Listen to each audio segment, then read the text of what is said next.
What's your biggest regret? Biggest regret? Yes. I think I lost a lot of time hanging on to things when I could leave them earlier, for whatever reason. There are projects, relationships, personal things and business things that I could have discarded earlier if I really wanted to, and I didn't. So I think my biggest regret is losing time over something that should have happened earlier and could have happened earlier if I really wanted. Mm-hmm. At the end, the only thing that we cannot gain is more time, right? Well, you can't. That's kind of also a false statement. You can gain more time. You can live healthier. You can make different decisions, etc. You can gain more time. It's but very small percentage based on. But you can't really get it back. Yeah. The time that you spend, you can't really get it back.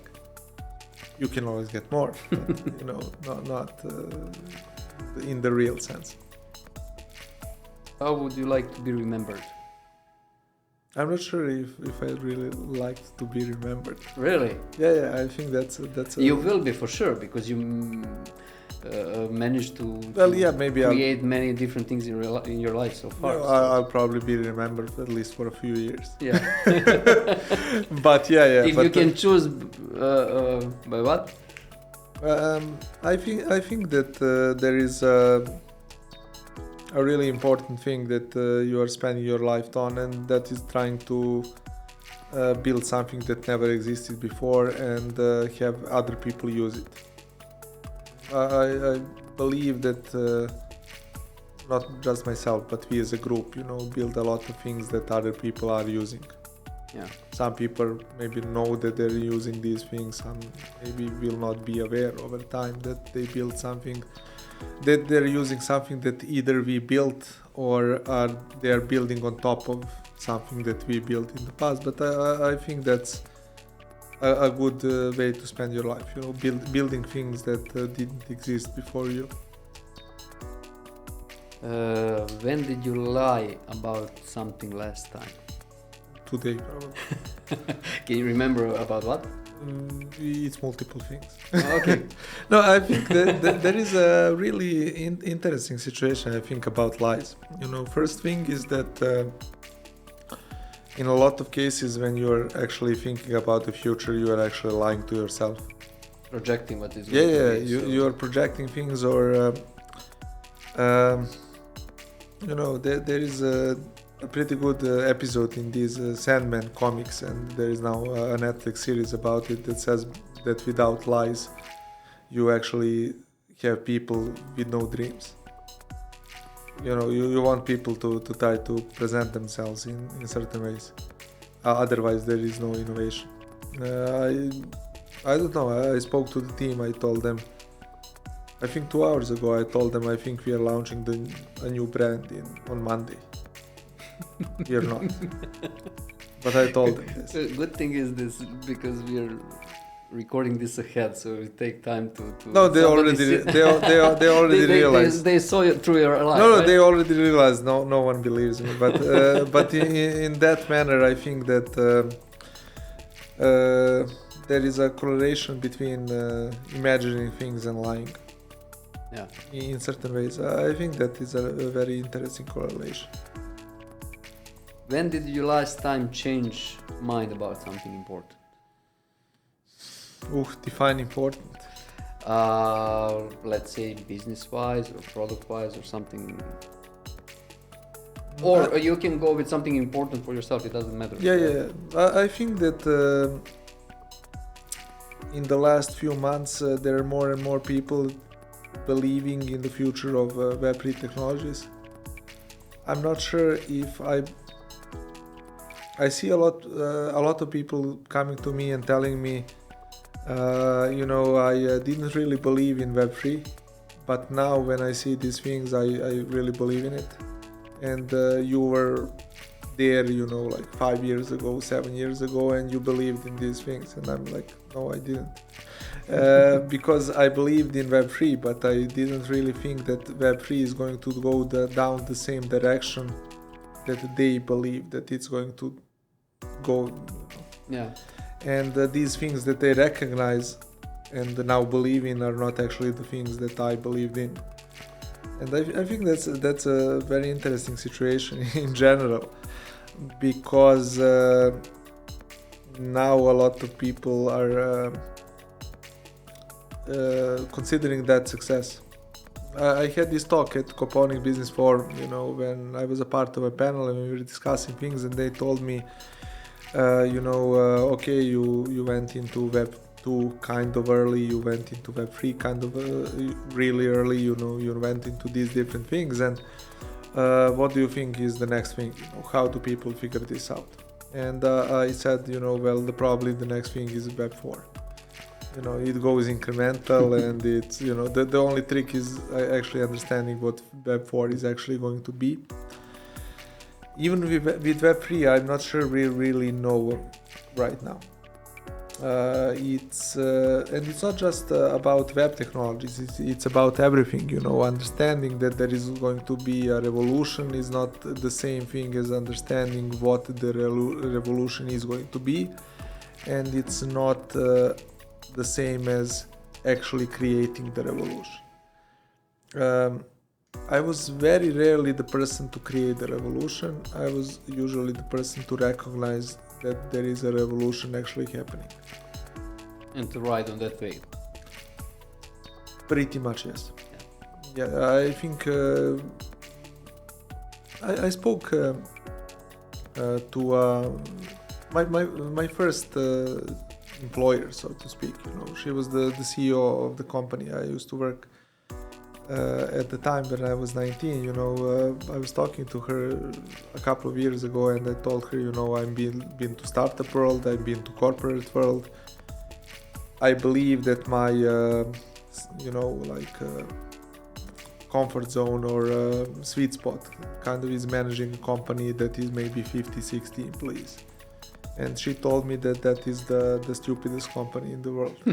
So I thought about that a lot, because if you run a company... What was the reason behind that? It's actually a very good reason. If you're a 50 people company, you basically have 90% of procedures of a 5,000 people company. It changes a bit, there is a different dynamic, etc. But at the end of the day, you are not very fast. Maybe you think you are, but you are not. If you are a 5 to 10 people team, you can move really fast. You can do stuff. If you are trying to move 50 people in the same direction, that actually takes time.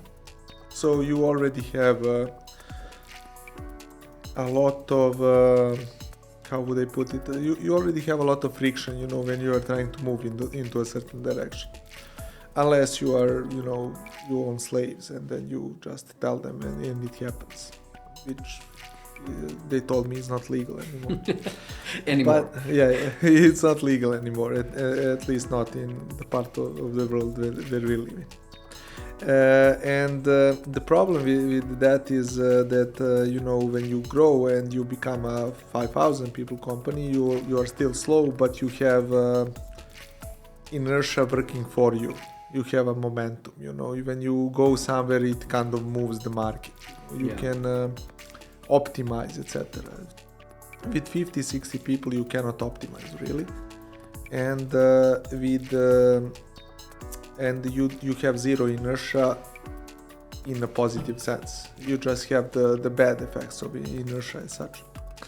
So I thought about that a lot. I think that's why we tried with MVP Workshop and the other companies in this ecosystem, client companies, our own ventures, our own support system around it, etc., that we are trying to build. I think that there is a very interesting situation where we basically said, let's build a company that comprises of a lot of smaller companies. So we kind of tried to we realized that my former CEO was actually a very smart woman, and we didn't want to do something, against what she said. I think she was right to say it. But we thought about it in a different way. Maybe we can cheat the system by building a bunch of 50 people groups, right? Or less. Yeah. Maybe we can start building really small companies that can move very fast in certain innovative markets and be very, very independent because they are Is their it own doable companies. in our our business ecosystem here? In Serbia, Yeah. very doable. I think even more than in other ecosystems. Really? Yes, because it's very simple. This way you can promote everyone to become a director or a CEO at some point. Because I think that was also a big part of creating a venture builder for me. At the end of the day, you have people working for you for a number of years. I have some people working with me in MVP workshop that have been working with me together with me for over 10 years through different companies, 3 or 4 companies so far, and they have been with us for 5-6 years maybe in MVP. And the good part of that is that you can, by using this method, you end up being able to promote people indefinitely. I personally believe that the best people want to advance themselves at all times, and the best way to have a person be able to advance themselves all time is not to actually put a limit on the advancement. And that would mean that everyone can become a CEO one day. And obviously if you have a 100 people company or whatever, you cannot really do that.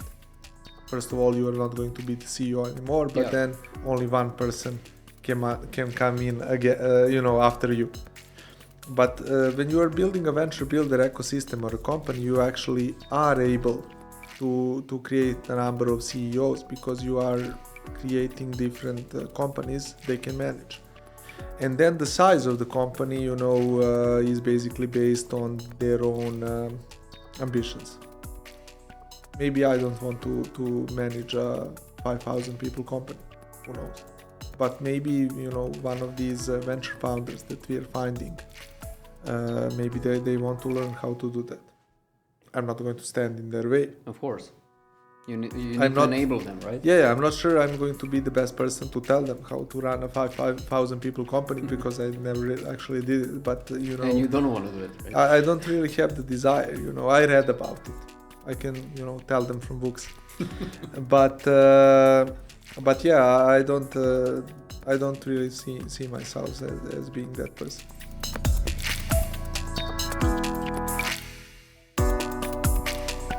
This is Chair, place where we discuss innovations. And today I have a guest who is innovation domain for more than 15 or more than 20 years.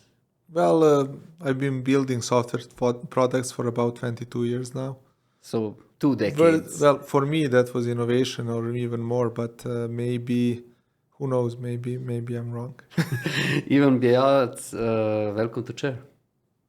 Great to be here. Read a book or listen to the podcast? I actually read the book. I know it's not as popular as it used to be. I think it's really interesting in this way. Back in the day when we were trying to build Devana Technologies as one of the, I think, really major successful companies from this market, at least in the number of people that it created, and also it had a really successful product in its own niche, and it was ran by some great people. I think that there is this moment, when we were trying to read a lot about these things, because there were very few people we could actually talk to about building a startup. Not just in our niche. That is another theme, You had you had a small number of software as a service companies that were actually successful in Serbia back then, 10 years ago, and it was a very, very small number. and you had some successful startups, but also some of that knowledge was not actually translatable to what we were doing. And because you were not able to talk to a lot of your peers and learn from them, over coffee or beer or something, you ended up needing to read a lot in order to get all of that experience constantly. A person can live 20, 30 years, their lifetime maybe is longer, but they're maybe doing something for 20, 30 years, and then they use 1 year to write a book, and suddenly you have this experience, you right? have a lifetime of work experience consolidated into 300 or 400 pieces of paper, and I think that's very valuable. The problem with it is that whatever you wrote at the time stays the same. Yeah. And it's a snapshot, right? Yeah, and it's your curated snapshot. It's not possible for you to talk to the book, actually. So that was a problem for us, and I think when in 2016 we sold the company to GoDaddy, that was a major step for Nemanja and the people working for Nemanja Technologies, because we learned a lot both through that process and by working with other people who were a part of Nemanja Technologies. I was actually talking, I remember in 2016, with Vladimir Prelovac, I was at these meetings where we were discussing partnership with GoDaddy before GoDaddy acquired the company. And there was a person there, he was in charge of all GoDaddy M&As, mergers and acquisitions. His name was David Popovic, and he was a very interesting guy. I remember I was telling him, they basically told us they do not see us as a partner, they see us as an acquisition target. And I was trying to defend the position that we can stay a very relevant partner and be a standalone company outside of GoDaddy, maybe have some sort of revenue share and do things together, but maybe we can do this on our own. And I was, telling him, we have this many people, we are earning this much money, this is a very stable business. That was just to interrupt you for a second. That was from racial part or emotional part? From this perspective right now, why are you having that position to him? That's a good question. I think I thought it was... Well, I thought it was rational because we came there with the idea that we want to build a partnership with GoDaddy. For us, this was a growth strategy for our company. Okay. We didn't really want to be controlled in where we are going. We thought we can grow to become a really big company over time. And I remember telling him that, and for Serbia and for Europe and probably everywhere, what we had was a pretty successful business. I still think that. If you're listening to this, David Popovic, I still think that. And you can send him this. Yeah, I will. He's a great guy. But I remember him listening to me, and he told me, basically, that's. I agree, you did a great job. That is a very good proof of concept. And I was like, this is my life, and he was like, this is a very good proof of concept. So that got me thinking in some areas. Because for me, this was the life I was living. That company was something I really believed in, etc., etc. And we did end up selling to GoDaddy basically because they had people that had business experience for about the time that I was alive back then. About 33 years. And some of them were really important people in the 80s and 90s and early 2000s, in terms of building the biggest tech companies today. And I got a chance to work with those people, and it was a great experience for me. The problem with that was that when you enter an already established system, it's pushing you in there. Yes, well, I realized at one point, I might be able to enjoy running a 10,000 people company if I was actually the CEO of that company, but I wasn't, and I was trying to fit into all of these agendas that were relatively slow.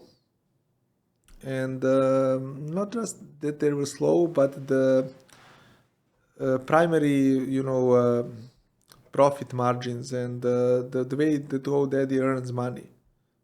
It's a very sustainable, healthy business, but it's basically a sales-driven organization that is catering to small businesses. And there is the innovation happening inside of GoDaddy is not huge. They basically end up acquiring companies that are maybe actually primarily innovation companies. And I didn't see myself as being the person that is either scaling an existing business or a person that is going around looking to acquire other businesses that are possibly, very lucrative in the future. So I ended up leaving, when I could.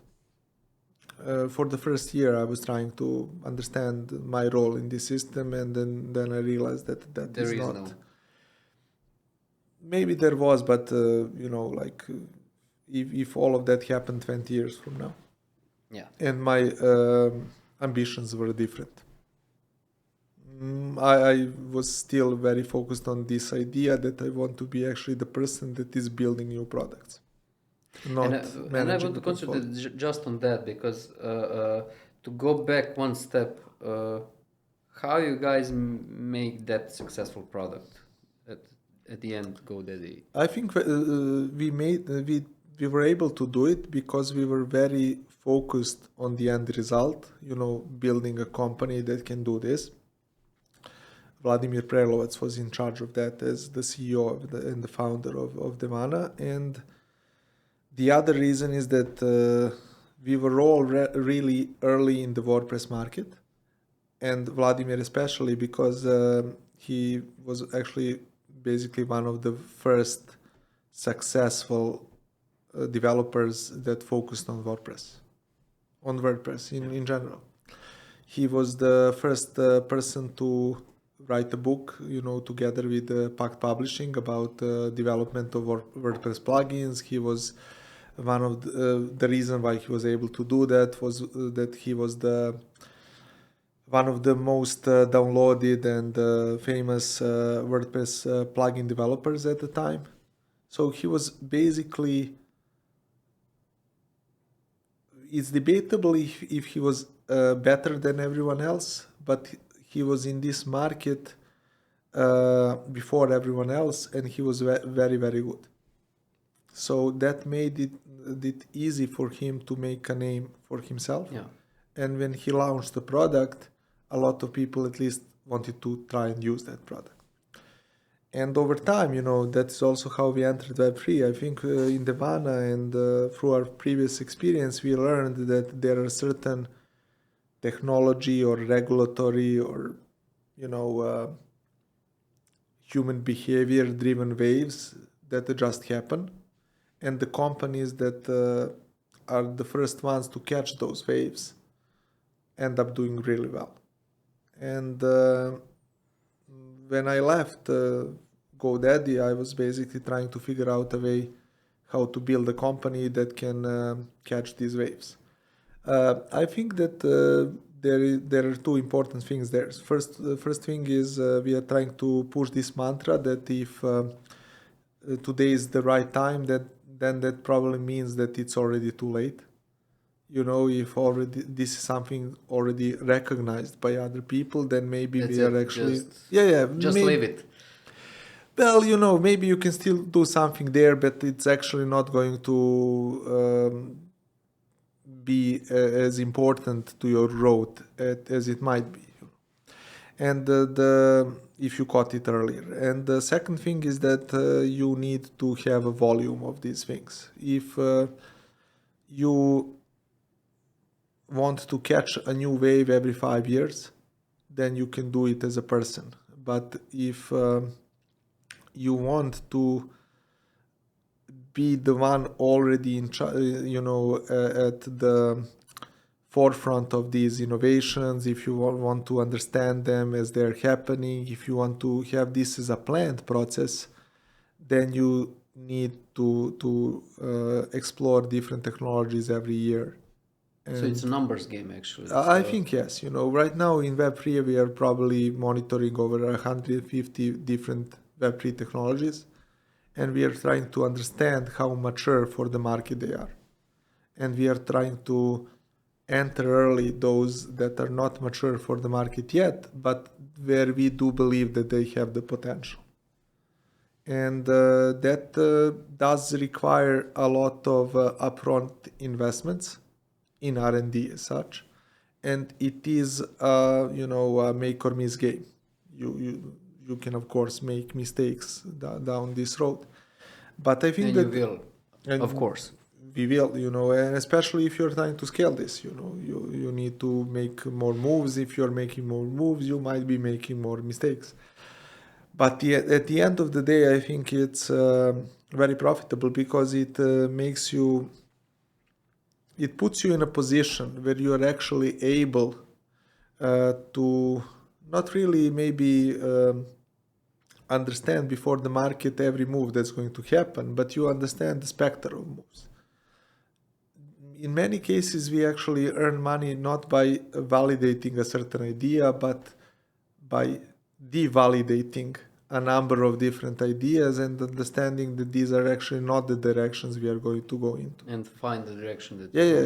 we basically save time by deciding we are not going to do something very early.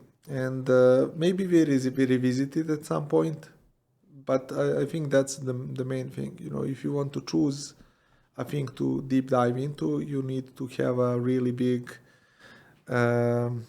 net you are casting, and you need to be able to remove things that maybe have no future from that net really quickly. You basically answered my question, how you innovate, right? With this. By spending a lot of money on the early stages. Yeah. I think that's probably true. We basically are, if you look at it from left to right, and you say to the left, it's a lot of risk, but a lot of opportunities you just don't know which one to pick. And on the right, there is less risk, but also less chance for you to gain a momentum and have exponential growth. We are trying to focus to the left a lot. And sometimes that is expensive, but over time, just because, this is not a model that would work 100 years ago. Because you were pretty slow back then, right? The innovation was slower. Right now, there is a lot of innovation happening right now. And for a lot of that innovation, you basically just need a computer. I'm over-exaggerating, but at the end of the day, we are focusing... we are not focusing on hardware-driven innovation because it's more expensive. We are focusing on software-driven innovation, where we are trying to be the first players to certain markets who are going to figure out ways to monetize them. Very rarely we are actually the ones creating the first way of innovation. In some cases, you could argue that we contributed, but in most cases, we are actually not the first people to innovate. We are the first people to recognize that something innovative is happening, and we are trying to enter that market. There is that part of your career you started, mentioned earlier, Web 2 and Web 3, we talked about that. So you're basically there with software development and internet, and but you're going through different domains. How to be successful as you have been in the past, but domain agnostic as well?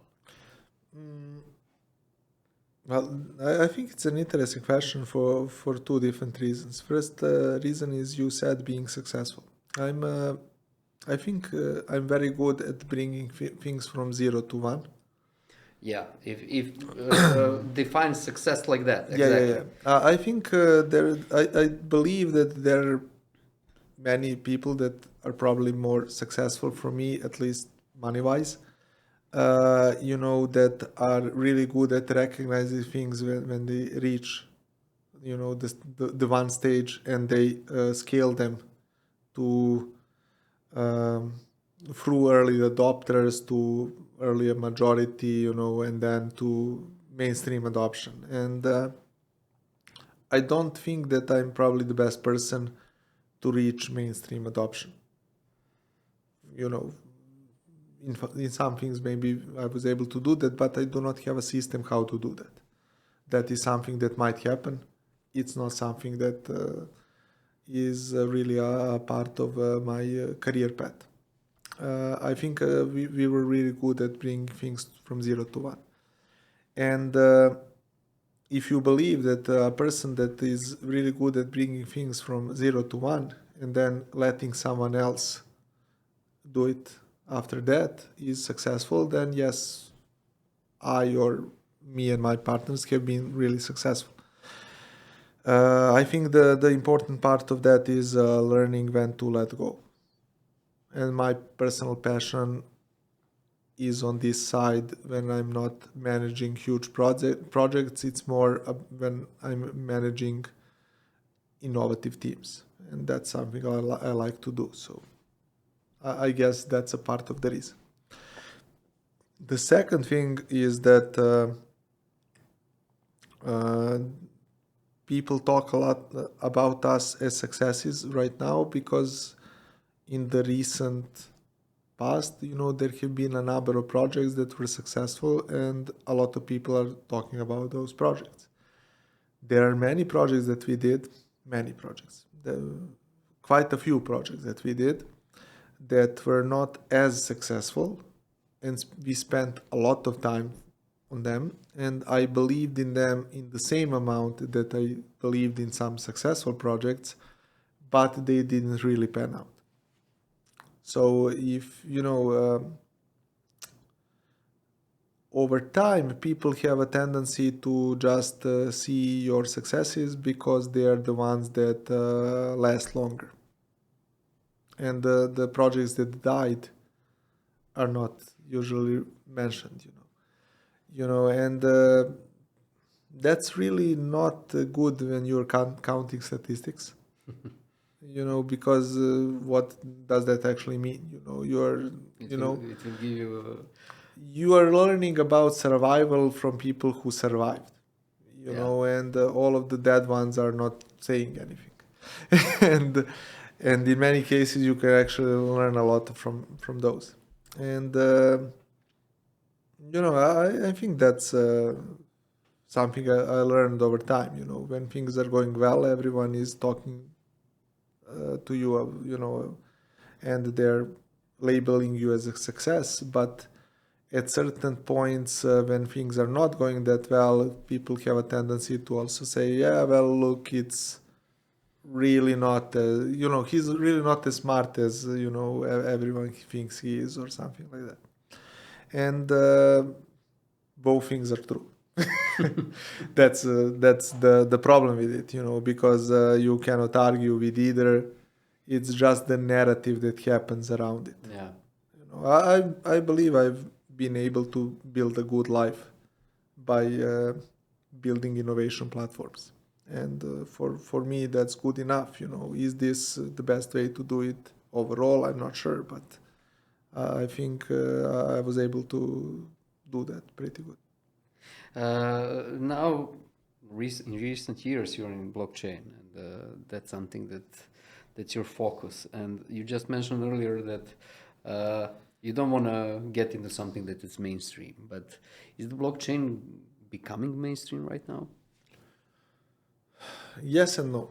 I believe that first question is I believe that the next 10 years or so of internet are going to be based on fault-tolerant systems, distributed systems, basically security over internet, privacy, etc. That's something I think is true, because I believe that maybe even if we do not grow the number of internet users over time as people, we are going to grow the number of devices using internet. And the more devices and different software that we end up having, we are going to have more vectors of attack on the internet itself. So I personally do believe that fault-tolerant distributed systems are the future of the internet.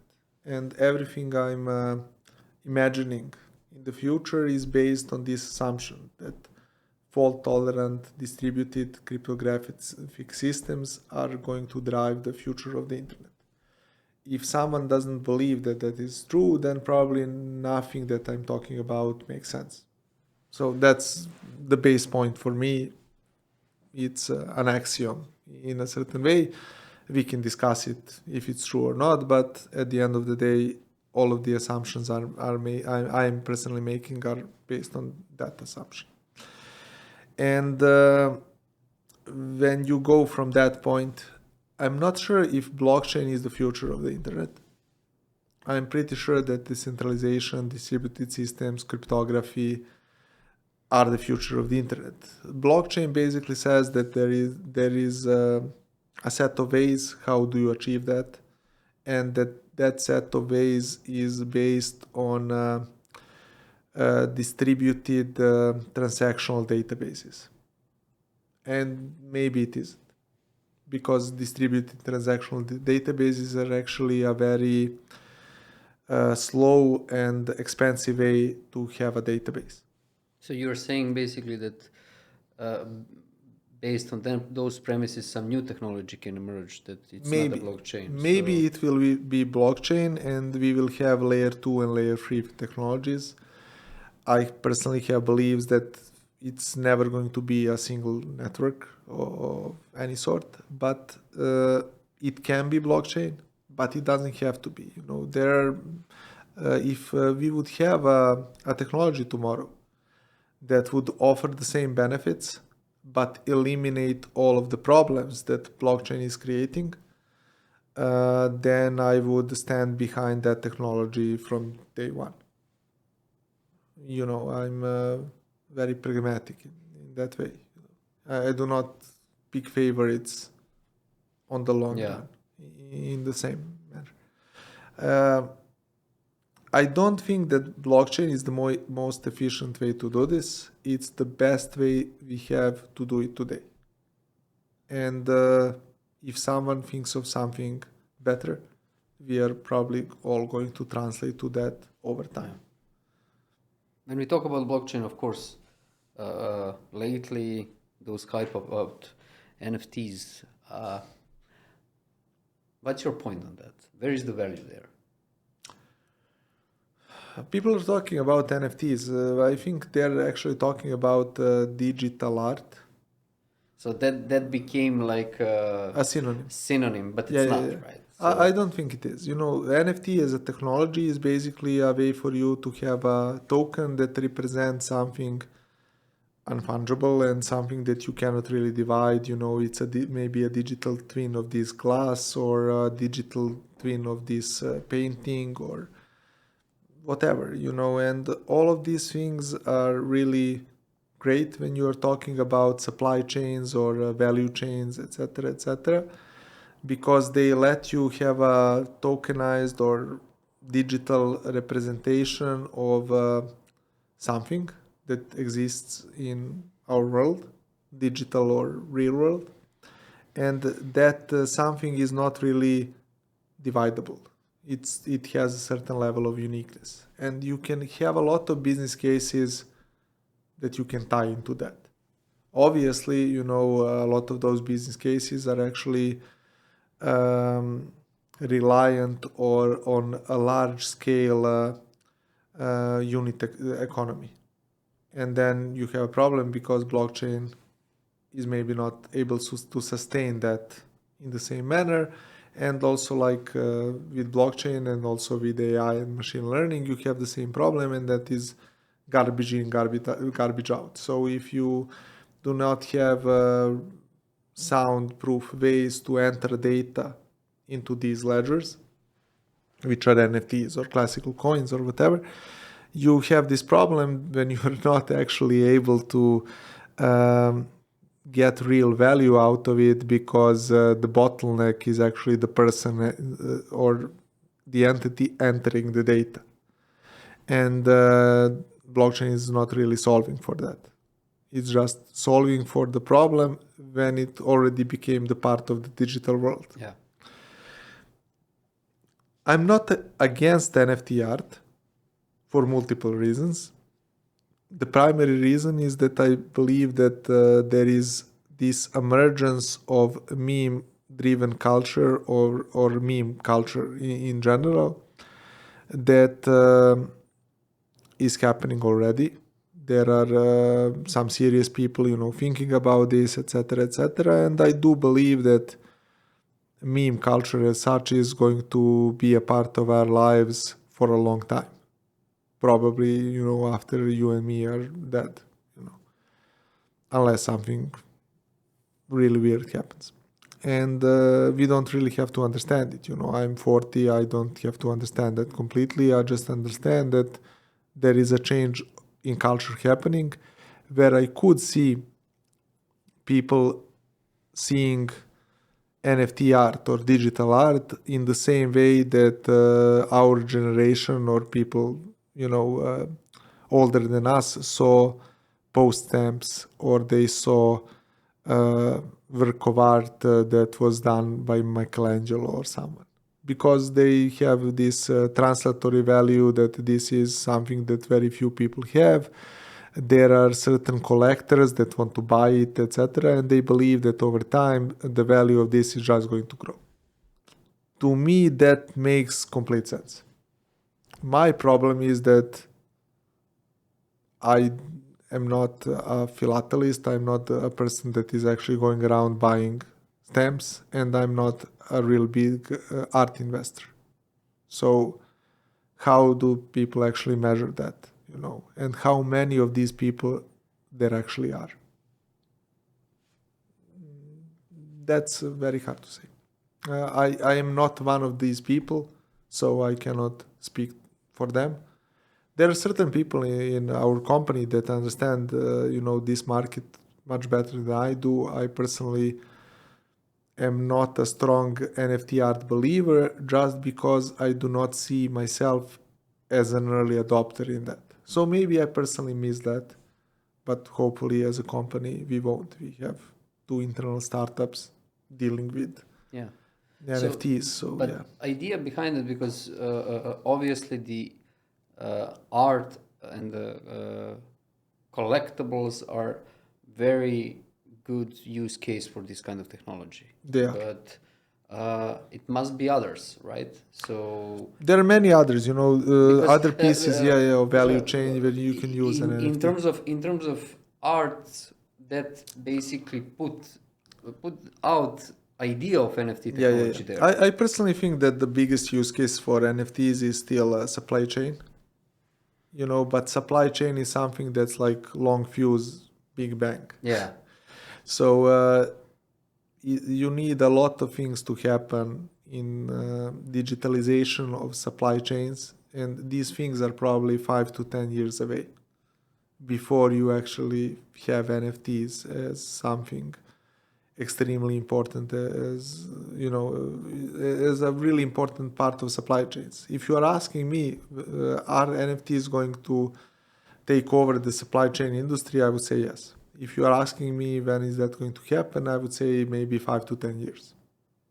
And are today's projects going to exist in 5 to 10 years? I don't know.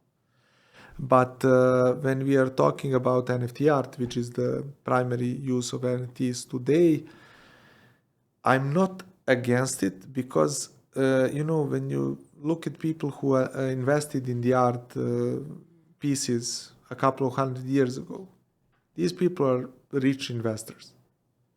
And they haven't made mistake, right? So yeah, but what was their primary goal? One thing was bragging rights, and the other thing was they believed that in the future this is going to be worth the same money or more. So, like with the gold or whatever, but maybe even better. It is a small niche of people, but obviously, as you said, they were right, and I could see the same situation.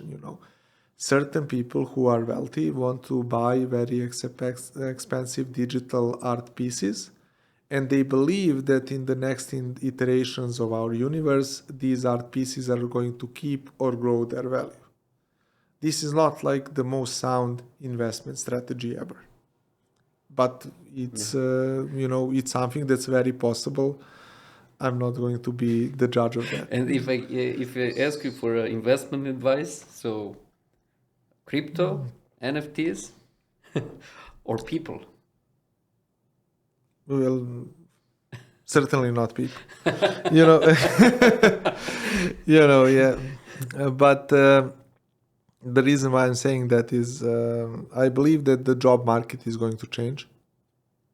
There is less and less loyalty in the job market as it is. We are trying to build something interesting in our own ecosystem because we are letting you become promoted indefinitely. But I think that people are thinking in shorter and shorter iterations. Obviously, you need people to build everything, but it's going to become way harder to actually invest in people because it's becoming cheaper and cheaper to innovate. Which means that, in our company, maybe 70 to 80% or more of all expenses are salaries. Yeah. And then, because most of the expense is salaries, that basically at the end of the day means that the employees are the ones owning the most of the means of production.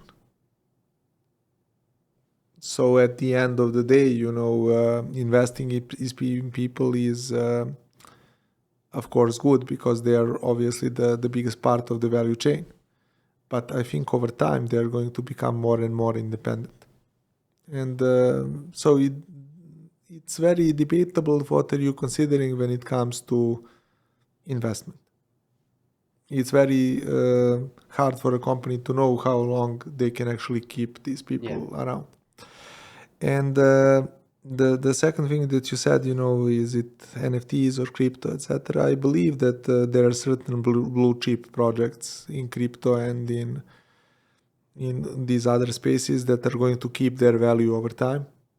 I'm obviously a big believer in Bitcoin as such, in Ethereum, obviously in Polygon and Matic because we are working on Polygon and Matic, etc. But this does not mean that I'm a good investor. I just believe that there is a horizon in the future where these things are going to be valuable as technology and as tokens, etc. And my thought process is that one day this is going to be worth more money than today. The problem is why I'm saying I'm not a very good investor is because I have no idea about the horizon for this. I don't know if the maximum return on investment is a year away or 10 years away. And if you are investing something and dealing with inflation and everything else, then investing and thinking about is this 2 years away or 10 years away is the most important thing. It's making the biggest difference, right? If you do not know what is the timeline, and I do not know what the timeline is, then your advice is meaningless from an investment standpoint. For me, in terms of wanting to be a part of this industry and to build something in this industry and to understand the industry because that's what I'm doing, I think that's a good investment. But I'm not sure that I can tell you where the global market is going to go. To go back to the people, what does it take for a good engineer to become even better leader? And that's... A lobotomy. Did you have one? Did you have one? Yes. Well, probably yes. I do that's why I'm believe asking, that because you came from an engineering background. And, Well, That's a hard question, because I think That's why I leave it for. well, I think that there is this situation where you do have a lot of really young people excel at leadership positions, where you actually have technology as the driving factor behind the business. Because it's usually the young people that are dealing with something new and Tech savvy innovative. and everything, yeah. Yeah, they can be tech savvy, and it's in many cases, I have situations where in the company we have people with 10 plus years of experience in development who understand architecture, software architecture much better than a junior, or they understand a lot of coding principles, etc. And that is something extremely valuable. And something that together with their life experience, a junior cannot really replicate. But junior people that have dealt with a new technology for 1 or 2 years have this really big starting advantage over these people when they're first trying to maybe do something together.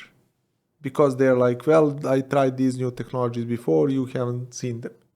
And that becomes sometimes frustrating for the older guys, and sometimes it's a really interesting dynamic to watch, where the young guy is like, I'm extremely smart, and he actually is, just played this game a few times before this other guy did, etc. And this is not something that's going to last over the next 2 years, because the 10 years of experience over the next 2 years is actually going to catch up.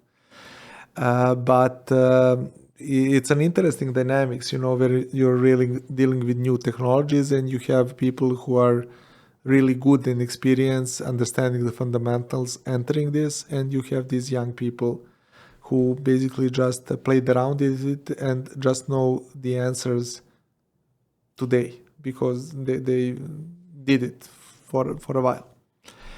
And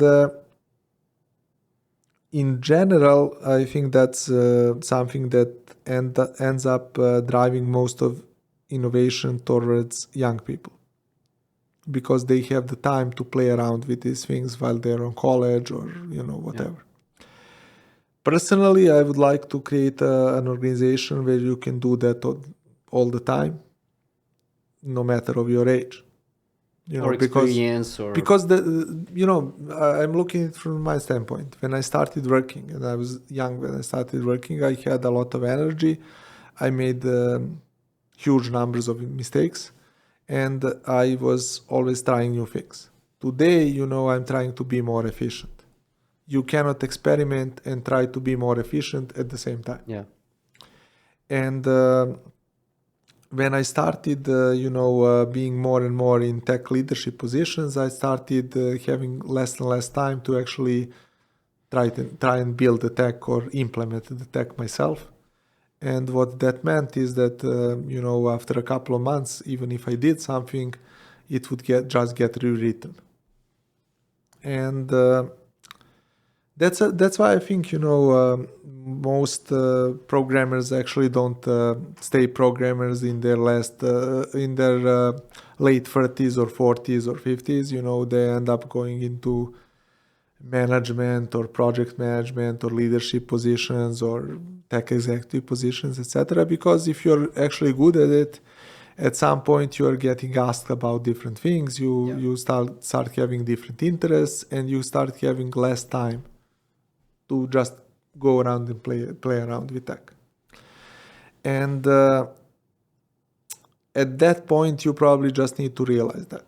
And you need to go out and acquire a different set of skills. I often talk about myself as a washed up engineer, etc. And I don't know if there was I think recently an interview by Dragan Stojkovic, by Pixie, our national team, manager in soccer or football. I don't know who is listening to this, But he basically said, I don't remember myself as a player anymore, and I don't even remember how I played. Was I good or not? I don't know. And it's a new reality, right? Yeah, you have to, if you want to become a good business person or a good tech executive from an engineering position, you have to realize that this is your new reality and that you know nothing. And you have to learn a lot of new skills. You have maybe an advantage because you're speaking the same language as these people who are actually building something, but you have to realize that you are not an engineer just doing something else. You have to embrace a completely new role. And without that, you can't really do it well, I think. Thank you so much for this. I enjoyed this conversation a lot. And for you out there, next Thursday, next Innovation Talk, subscribe. Thank you. Yeah, thank you for the invitation.